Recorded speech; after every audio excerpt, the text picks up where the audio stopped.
افغانستان اور سوڈان میں قیامت صغریٰ کے مناظر، ہر طرف لاشیں ہی لاشیں۔ برطانیہ، جاپان، جنوبی کوریا میں تاریخ کی شدید ترین گرمی، تمام سابقہ ریکارڈ ٹوٹ گئے۔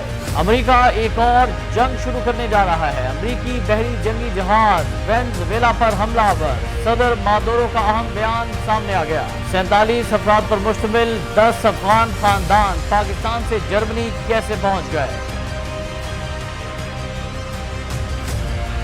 بسم اللہ الرحمن الرحیم۔ السلام علیکم ناظرین، آپ دیکھ رہے ہیں خبرگام اور میں ہوں احتشام الرحمان۔ ناظرین، سب سے پہلے آپ کو خبر دیں گے سوڈان سے۔ سوڈان کے وسطی علاقے دارفور کے گاؤں تراسن میں کئی دنوں کی شدید بارشوں کے بعد خوفناک لینڈ سلائیڈنگ نے پورے گاؤں کو مٹی تلے دبا دیا، جس کے نتیجے میں 1000 سے زائد افراد جاں بحق ہو چکے ہیں۔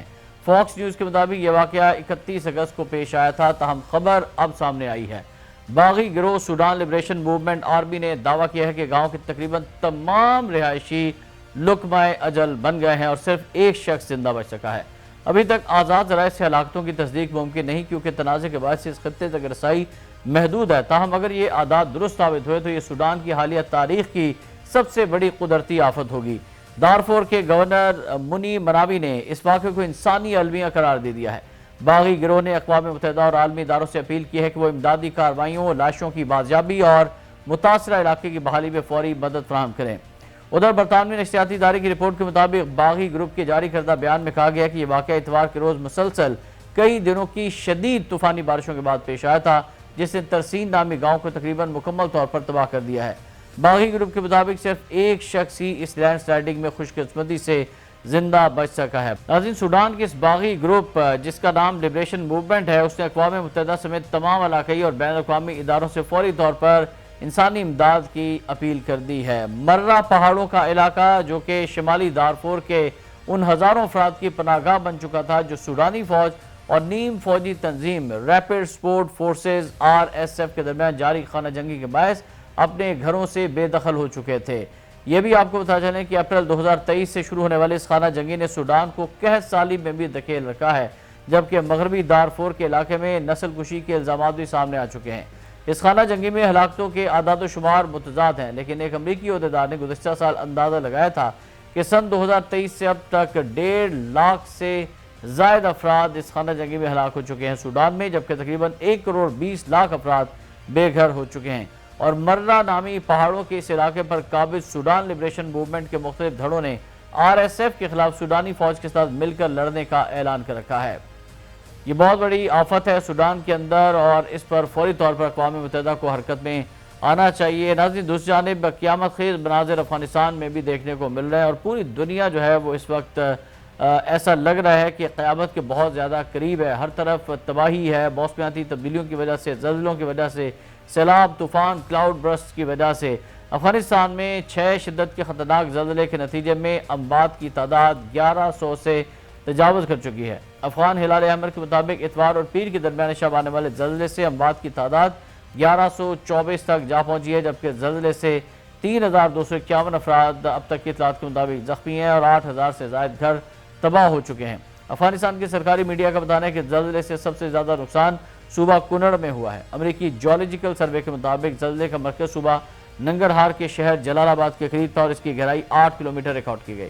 رپورٹس کے مطابق زلزلہ مقامی وقت کے مطابق رات 11:47 پر افغانستان میں آیا اور تقریباً 20 منٹ بعد ہی اسی صوبے میں 4.5 شدت کا ایک اور جھٹکا محسوس کیا گیا، جس کی گہرائی صرف 10 کلومیٹر تھی۔ افغانستان میں 6 شدت کا خطرناک زلزلہ آنے سے بہت بڑی تباہی ہوئی ہے۔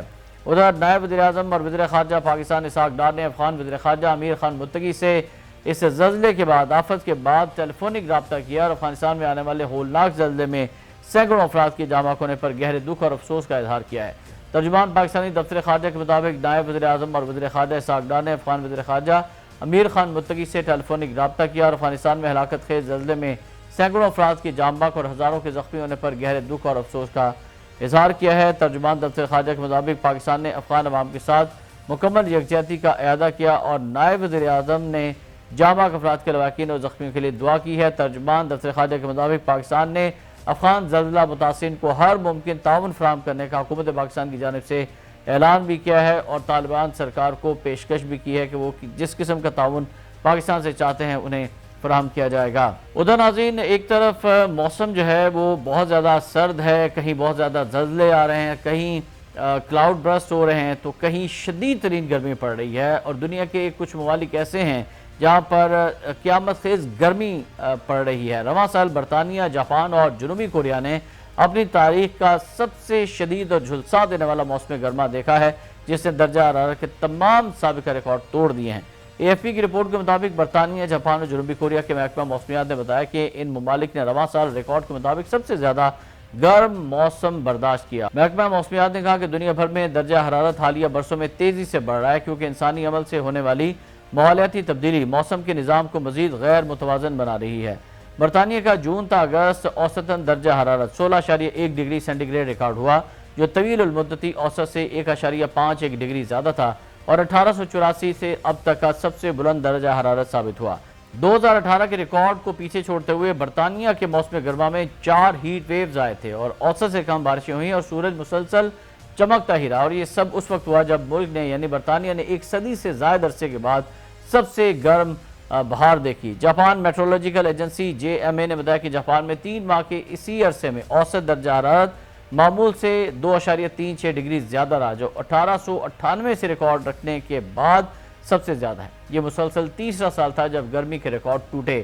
جاپان کی fire and disaster management agency کے مطابق اس سال کی شدید گرمی کے باعث 1 مئی سے 24 اگست کے درمیان جاپان بھر میں تقریباً 84,521 افراد کو اسپتال میں داخل کرایا گیا، اور کوریا میٹرولوجیکل ایڈمنسٹریشن نے بتایا کہ جنوبی کوریا میں جون تا اگست اوسط درجہ حرارت 25.7 ڈگری ریکارڈ کیا گیا، جو 1973 سے ڈیٹا جمع کرنے کے بعد سب سے زیادہ ہے۔ اس سے قبل ریکارڈ 25.6 ڈگری تھا، جو گزشتہ سال بنا تھا۔ برطانیہ جو عموماً مرطوب اور سرمئی موسم کے لیے جانا جاتا ہے، اس بار ریکارڈ گرمی سے دوچار رہا۔ یہ ایک ایسے ملک کے لیے بہت بڑا چیلنج تھا جو اس طرح کے حالات کے لیے تیار نہیں ہے، اور وہاں پر گھروں کا ڈیزائن سردیوں میں گرمی روکنے کے لیے اور عام گھروں یا عوامی مقامات جیسے لندن کے زیر زمین میٹرو سسٹم میں ایئر کنڈیشنرز نایاب ہیں۔ لندن میں اگست کی ہیٹ ویو کے دوران 26 سالہ چینی طالب علم روائڈی لیو نے کہا کہ یہاں گرم دن گزارنا مشکل ہے، ہمارے ہاسٹل میں ایئر کنڈیشنر نہیں ہے، بعض اوقات بہت زیادہ گرمی ہو جاتی ہے، خاص طور پر پبلک ٹرانسپورٹ میں۔ ناظرین، انگلینڈ کے 14 میں سے 5 خطوں میں قحط کا بھی اعلان کیا گیا، جبکہ ماحولیاتی ایجنسی نے پانی کی کمی کو قومی سطح پر سنگین قرار دیا، کیونکہ کسانوں کو کمزور فصلوں کا سامنا ہے۔ ادھر ٹوکیو میں 22 سالہ کاروباری خاتون میو فوجیتا نے بتایا کہ انہوں نے زیادہ تر وقت اندر ہی گزارا تاکہ سخت گرمی سے بچ سکیں۔ ان کا کہنا تھا کہ جب وہ بچی تھیں تو گرمیوں میں باہر جا کر کھیلا کرتی تھی، کیا اب بچے باہر کھیل سکتے ہیں؟ ان کے خیال میں یہ ناممکن ہے۔ ماہرین موسمیات کے مطابق جاپان کے مشہور چیری کے درخت اب پہلے کھلنے لگے ہیں یا پھر بالکل ہی نہیں کھلتے، کیونکہ خزاں اور سردیاں اتنی ٹھنڈی نہیں رہیں کہ پھول آنے کا عمل شروع ہو سکے۔ پچھلے سال ماؤنٹ فیوجی کی مشہور برفانی چادر ریکارڈ طویل مدت تک غائب رہی تھی اور نومبر کے اوائل تک نہیں دیکھی گئی، حالانکہ عام طور پر یہ اکتوبر کے اوائل میں ظاہر ہو جاتی ہے۔ دو جانب جنوبی کوریا مشرقی ساحلی شہر گونگ نینگ میں طویل قحط سے نبرد آزما ہے۔ 2 لاکھ آبادی والے اس شہر میں قومی آفت کا اعلان کیا گیا ہے، کیونکہ اوبونگ ذخیرے میں پانی کی سطح جو شہر کا بنیادی ذریعہ آب ہے 15% سے بھی کم رہ گئی ہے۔ خشک سالی کے باعث حکام نے پانی کی پابندیاں عائد کی ہیں، جن میں گھروں کے 75% پانی کے میٹرز بند کرنا بھی مشکل ہے۔